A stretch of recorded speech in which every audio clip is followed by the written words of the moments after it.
So Honkai Star been out for more than a year now, which is really insane to think about and make me feel kind of old. But putting aside this midlife crisis, this game has so many characters I'm gonna keep expanding to the coming future. And all that can feel from okay to strong to powerful to utterly absurdly broken. In a gacha game, some characters are just better than fold a paragraph hit eventually. So I kinda wanna make this video talk about characters that I think in my opinion will never fall off and have like the best chance of surviving basically in my opinion of course because this is my channel. So when I talk about characters, I'll give my reasoning why I think that way, and if you disagree with me or you think someone else should be in this list, let me know in the comment section. Also, side note, this is in no particular order apart from one character, and some characters I'll lump up into one category. And don't worry, when that comes, I'll give the reasoning for that. So yeah, we should get started. Alright, for the first few characters I want to talk about are the three characters we get, being Harmony MC, Herta, and Hunt March. Characters we get for free for just doing a story, so a simulated universe, and we can get them to E6 so easily, and their value is so amazing for being free. Like Herta, the fact that they beat up your fiction, so more people just say use Herta, March 7, good at facial, clear a lot of characters, and Harmony MC is just so freaking powerful and super break team. The fact that he can add on his own personal damage, which is no joke. And for the way the content is, they can age pretty well, especially for the fact that if you're missing specific characters or better option, they can just fill in the role. So that's why I put them here. Alright, next is characters that can just flat out ignore weakness break, being characters like Akron, Facial, soon to be rapper, but not usually, you're just okay at best. But anyway, the ability to ignore toughness break is very valuable because that essentially means you can just put them in any floor, any MLC, regardless if they match any element or not. I won't speak on rapper yet because she's not out yet, but then Akron, the fact that in AoE she slaps. Caveat is you might need some really strong debuffers like Yao Q or Silver Wolf, but otherwise she's still insane. Facial, the fact that she has so much high single target damage and can rely on her teammates like Moses, March, Opus. And the thing is, even though they have some caveats like the fact that they need specific teammate, not just any normal hyper carry team, having the ability to ignore weakness break on the enemies you face with them is just very handy to have.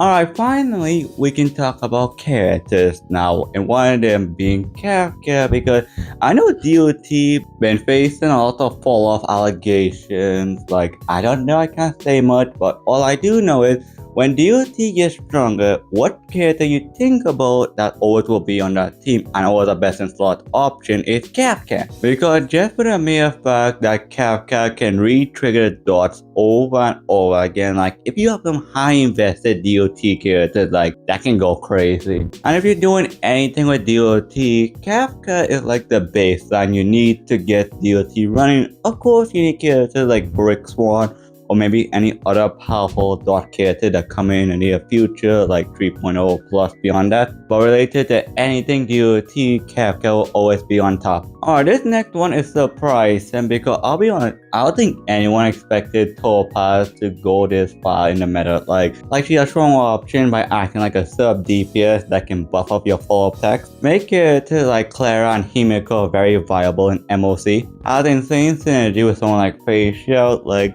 Topaz really has a niche when it comes to follow attacks, and I think the value is just gonna go up and up by default. Alright, that character, I think out of all the DPS characters that came out, if I were to put like anyone that just does pure damage, doesn't encounter weakness, doesn't ignore toughness, only one really comes to mind in my opinion, of course, which is Imbiber Tourney, because he just been really scaling up pretty beautifully to the meta because like legit, his only problem is the fact that he needs 3 skill points to function to get the maximum damage, and that was a challenge back in the day you need to really manage a skill point, need skill point positive support like the Watcher, Tingyon, Taylor. But ever since Sparkle came out, bro just been pulling up Jordan numbers legit. His only weakness legit got remedied, and legit, he's a character, if you're Sparkle, with legit no weaknesses unless the enemy you're fighting aren't weak to imaginary. Okay, now I want to talk about adventuring specifically, because the thing with the stands, like, they can also sustain, especially 5-star ones, and I wanted to put Fushan, but the thing is, like, Fushan, the game dev can easily exploit so much of her weaknesses, while Aventurine, like, he just had none yet. Disgusting amount of shielding that can stack on a skill, 50% hinder resistance against CC will never be a problem for you. Can do full attack that can actually chunk for decent damage, and also get this follow-up attack from other characters can get the follow-up attack from Aventurine faster, so with something like Face Shout, it goes crazy. And then his ultimate gives a debuff that increases your crit damage on whoever applied with the ultimate effect. Gives a little crit damage buff, and by default, he works with Akron. For her best sustained characters, vice versa for Face Shell, and hell, a lot of characters, unless you're named Blade. And hell, even if they try to make an anti-shield meta for the best in the slot he's good with, like, Facial Akron could just kill all the enemies, basically, and, like, really, nothing can stop Aventurine. Like, because of Aventurine, I don't think that dev's gonna make another 5-star preservation character in a hot minute. Because of him, what kinda says a lot to its value. Alright, moving on, we got my boy Boodle, because I'll be honest, like, I know a fair amount of people skip him for Firefly, but good lord, like, Boodle is just a freaking monster. The amount of crit value you get on him for building break effect is disgusting, so you can get stats like this. And once you can stack him up to 3 metal, like his break effect effectiveness with Ruan can like legit like remove like half the boss health bar.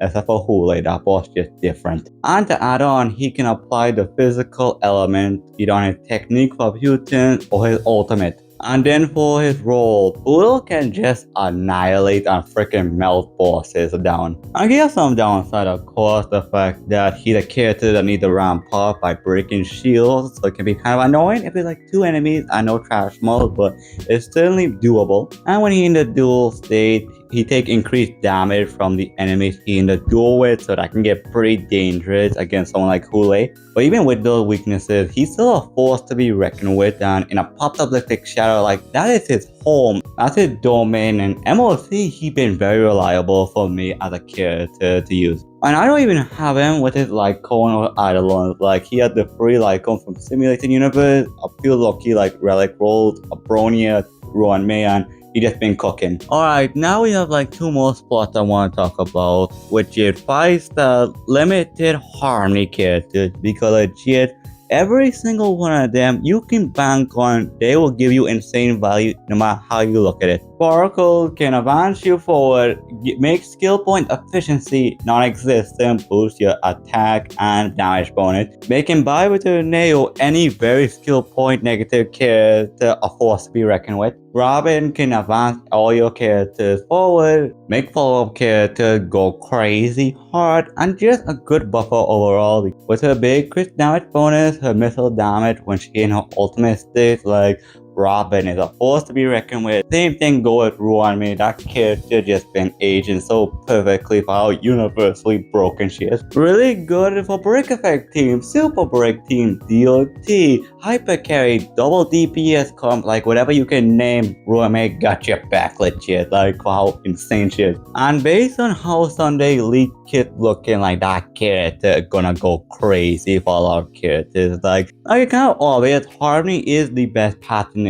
game, and all the limited Harmony characters, hell even Bronia, are just so dang valuable to have on your account. Like legit, you can never go wrong for pulling any of those characters. Alright, well on to the last character, and oh boy, if I had to say, if any character can survive Power Creep, or any character is like, oh my god, what the hell they're thinking, one comes in mind. Firefly, because legit, that character is just, oh my god, broken. First off, Harmony MC is free. Gallagher's a 4-star, and he's been given out once before, but also he's a 4-star. Like, you could probably get him if you're lucky enough, or hell, any sustained character can work, and the only big character you need to get is Ruanmei, and how it's looking, Foog might be a very option to go for if you're missing Ruanmei. But for Firefly, to get in the combustion state legit 1E, that's it. For the first rotation, she can action for herself. Her damage output is disgusting, and not only her output, the freaking healer can do like 100k, and hell, Harmony MC can just go crazy. And when she in the combustion state, she can legit apply the fire weakness break, and for the blast damage on left and right side, can ignore toughness break. Like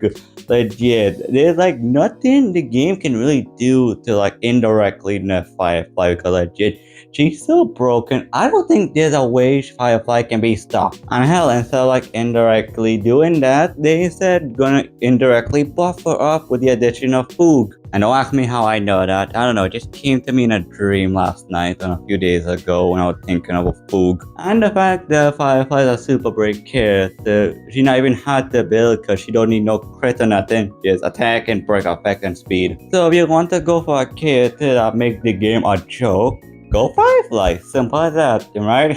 And yeah, that's about it. And just remember, all these things I say are my opinions and my opinions only. As I said before, if you disagree with me or think I'm wrong, like you know what to do already, W. But yeah, that's about it. If you want to join my Discord server, I'll leave it down in the pinned comment. Subscribe to my channel and help me reach 1,000 subscribers. But yeah, but with all that said, take care, love you guys, and I'll see you on the next video. Goodbye.